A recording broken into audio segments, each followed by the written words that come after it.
Hi friends, this is Mira and welcome back to my channel.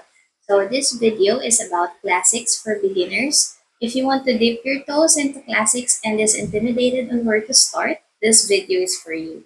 These books have a simpler narrative style, are much more easier to digest, and don't need that much of the brain power to understand. So let's go. Our first book is Frankenstein by Mary Wollstonecraft Shelley. So this book is about a scientist named Victor Frankenstein who made a creature from assembled body parts in an attempt to create a perfect new being. So this creature escapes and searches in vain for friendship or any form of affection or interpersonal connection. Failing to do so, he returns to Dr. Frankenstein and demands that he makes a partner for him as a companion. But when Victor Frankenstein destroys her before she is even completed, the monster vows vengeance on everything that Dr. Frankenstein holds dear. If you like Gothic literature with amazing prose, I highly recommend this. This book also opens the conversation about the danger of knowledge and shows a probable consequence of trying to play God. Upon reading this, I changed the way I perceive Frankenstein's monster in popular media. The monster is usually associated with horror and Halloween, but in reading this, I was never spooked or afraid of him. I was just sad for him. He didn't ask to be created in the first place, and the first thing he encountered was rejection and disgust from Dr. Frankenstein. This would be the pattern for all of his life. He was met with fear and misunderstanding at every turn. I'll stop my analysis there because I know I can go on and on about this book. To recap, pick this up if you like Gothic literature, science fiction, amazing prose, an insidious scientist, and an affection starved baby creature turned into a vicious monster. So this is our first book, Frankenstein by Mary Shelley. Our second book is The Yellow Wallpaper by Charlotte Perkins Gilman. So here we follow an unnamed narrator who is diagnosed by her husband with a temporary nervous depression, a slight hysterical tendency. That's the whole diagnosis after the birth of their child. So he decides that the best way for her to recover is to rest in their summer house, not allowed to do anything, not even to meet with her friends, not even to hold their baby, or even to write. She spends her days in this room with barred windows and a peeling yellow wallpaper.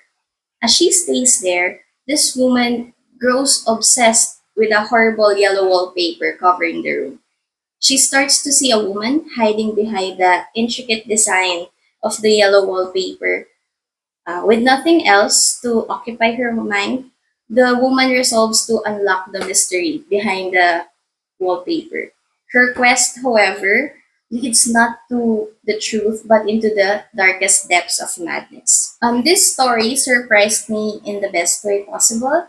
The narrator's slow descent to madness is superbly shown. It also opens a lot of conversation about the position of women in marriage, more specifically its power imbalance, as well as the disregard of people concerning mental illness and the harm this flippant reaction that it causes. The Yellow Wallpaper is one of those books that gives me a visceral reaction when I first read it. I got goosebumps all over and I felt completely spooked in the end. So I highly recommend this classic. It deserves to read more. I even have two copies, so it shows just how much I love this. So yeah, read this guys. This is good. The third book is Passing by Nella Larsen. So this is about two light-skinned black women named Claire and Irene who grew up in the same neighborhood. Irene is now married to another black man and is heavily involved in the racial politics of her community, while Claire is married to a white supremacist and has begun passing herself as a white woman.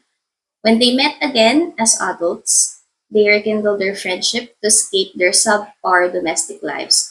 Claire uses this friendship to as her chance to access her heritage from afar without actually living as a black woman. And this, of course, rubs Irene the wrong way. This reminds me a lot of The Vanishing Half by Britt Bennett. So if you enjoyed that book, you'll most likely enjoy this one also. I love how the author presented Irene's feelings towards Claire. She has affection for her, but she also hated her guts for choosing to live her life as a white person. The beauty of this story is that it shows the complexity of both girls' motivation and why they chose the life they live. There is a stigma and the discrimination of being black, and Claire wants to distance herself from it, resulting in her passing and marrying a racist husband, while Irene embraced her heritage and is proud of it. The author conveyed the story in such a way that you cannot really say that Claire is 100% wrong and Irene is completely 100% right. However, in the end, we also understand that if we try to escape and ignore these situations, no change and social progress will be achieved. This is another short story that packs a lot of conversation. I still think about this from time to time, even though I've read this like 2 years ago. Also, the ending knocked it out of the park for me. So, this is Passing by Nella Larsen. The next book is A Little Princess by Frances Hodgson Burnett. Sarah Crew's young and doting father sends her to a London boarding school when she is 7. On her 11th birthday, her life of luxury came to an abrupt end when she receives the news that her father has died shortly after losing their entire family fortune. The school mistress turns Sarah into a servant to pay off her debts, although Sarah knows that with her bravery, imagination, and kindness, she can overcome them. If you're looking for classics that are easy to read, children and middle grade classics are your best bet. They are geared towards kids, so their writing is simpler and not as meandering and convoluted as other classics. And this is one of my favorites. This is a straightforward story about the importance of kindness and not losing hope. Frances Hodgson Burnett is also amazing at developing her characters. There are a lot of kind side characters here, and she really made me love them. But there are also mean ones, both young and adult, which will make your blood boil. I highly recommend this for both kids and adults. The next book is The Broken Wings by Khalil Gibran. We follow the story of an unnamed narrator who falls in love with a woman named Selma Karami. However, Selma is already betrothed to a prominent religious man's nephew, even if she is against it. The unnamed narrator and Selma begin to meet in secret. However, when they are discovered, Selma is forbidden to leave her house, breaking their hopes and hearts. The writing here is poignant and poetic. I can compare Khalil Gibran's writing to Madeline Miller and Julia Armfield. So, if you love their works, I think you'll enjoy Khalil Gibran's writing too. This opens the topic of the position of women in society at that time, their lack of self-agency, and how they're often used as pawns by the men around them to advance themselves. If you like White Nights by Fyodor Dostoevsky, this is for you. This is about a tragic romance, grief, and undying love. So that is The Broken Wings by Khalil Gibran. Next is Carmilla by Sheridan Fanu. This book is about Laura who lives in isolation in a remote mansion in Central European forest. This changes when a carriage accidentally brings another young woman into her life, the secretive and erratic Carmilla.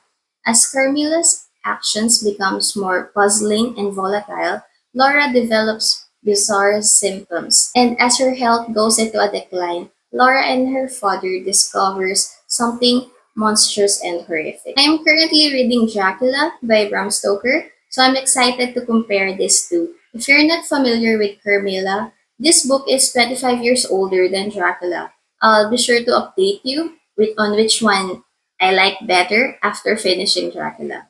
So Carmilla is a sapphic, seductive, bordering on the erotic, but also ominous and chilling. Pick this up if you like a chilling vampire story with beautiful prose and queer coded characters. Also, this is just 141 pages. You can finish this in a single afternoon. The last book is The Little Prince by Antoine de Saint-Exupery. The narrator is a downed pilot in the Sahara Desert, frantically trying to repair his wrecked plane. His efforts is interrupted one day by the apparition of the little prince who asks him to draw a ship. And so this begins their conversation, their dialogue, which stretches the narrator's imagination in all sorts of surprising and childlike directions. This is one of my favorite books of all time. It has beautiful illustrations, flowery prose, and a story that will touch your heart. I just want to protect the little prince from all the bad things that can hurt him. This is intended for children, but the themes and the morals conveyed are for all ages. It's just an amazing read that will surely warm your heart. And that's it for this video, guys. These are 7 books that you can pick up, ease your way into classic literature. None of those meandering prose and compound sentences that confuses us. These are books from different genres and different lengths, and I hope there's something here that interests you. Again, if you're still here, thank you for staying with me until the end. I appreciate it. Have a great day wherever you are. Bye bye.